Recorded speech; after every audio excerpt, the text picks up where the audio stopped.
I don't know about you, but I'm fascinated by the P. Diddy case. It's the first week of the trial. Cassidy has been on the stage and on my Tickety Talk.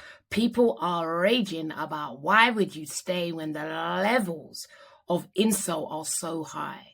And what people don't truly understand is how coercive control truly works and how it decimates an individual's capacity to think for themselves. And as you listen, I hear her speaking about how it felt disgusting.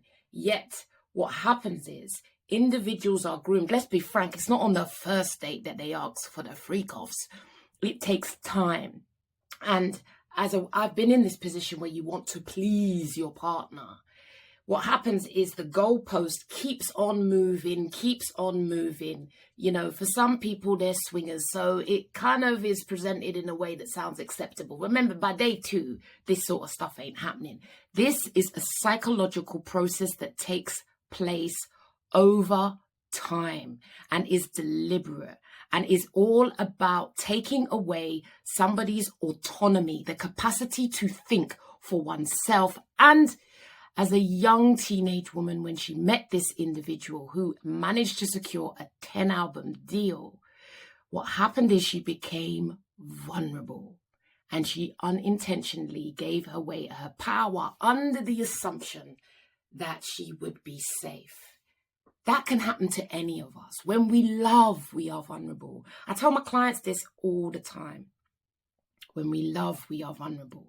And so when they are responsible for your income, remember, 10-album deal, right? So now he is the one who's going to make sure she's got money or not. And if she hasn't, what does he do? He provides her with living accommodation.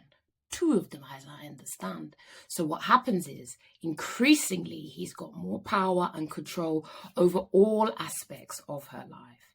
So as people are baffled, some individuals are baffled, like, why would you stay? You must understand that coercive control is all about taking away an individual's capacity to think for themselves. Then you've got the financial dynamics at interplay, and that person is vulnerable and given their power away to the individual because they love them and they trust them. This is also what happened in that show, The Man, the Thief, and the Canoe. This is where he faked his own death and his wife was forced to go along with it. Interestingly, in that case, she got a longer sentence than her husband. But in those days, coercive control was not a crime. Would it be the same if it was today? Coercive control is no joke. And even when clients have come to me and, you know, I deal with people who are with narcissists, but coercive control is just another level.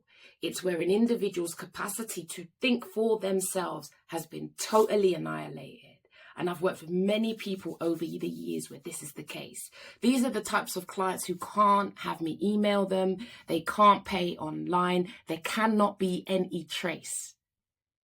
People have put, what's it called, find my phone on their phone. Like, phones have to be off. That's how serious this is. And I've seen it time and time again. And the fact that these women have reached out to me is in itself a risk. And we have to manage that very delicately, very lightly. So for anyone, my hope is that this raises awareness. I know there'll be women out there watching this thinking, this is me. This is me. And my hope is you understand that you are not alone. And people will shame you. This is why we need professional help. When you tell your friends, this is why you become isolated. Because when you tell your friends, what will they say? Like, come on, sister, go. But you see, when they get their power and their tentacles and their claws into you, remember, narcissists, psychopaths, they have a God complex. And they have a whole team of people around them who facilitate them. They are the master manipulators.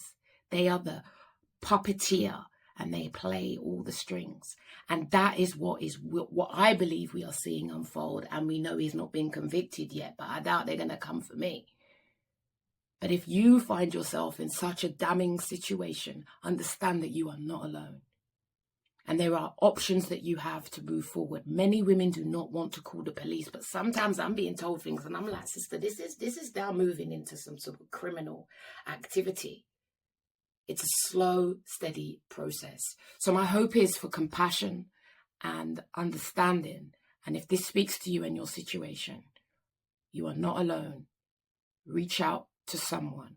Keep yourself safe. And there's always the domestic abuse helpline. And if you're not in the UK, consider what options are available to you that are free for help that you can call. And as ever, always call 999 if you need to. And I know so many people don't want to because of the fear. Do take care of yourself. You are not alone. Serious situation unfolding online. And this case is giving, I believe, the public an opportunity to see how it works. Team Cassidy, God bless her. God bless her unborn child that she is carrying as she goes for a particularly stressful time in her life. God bless her soul. Do take care. Peace.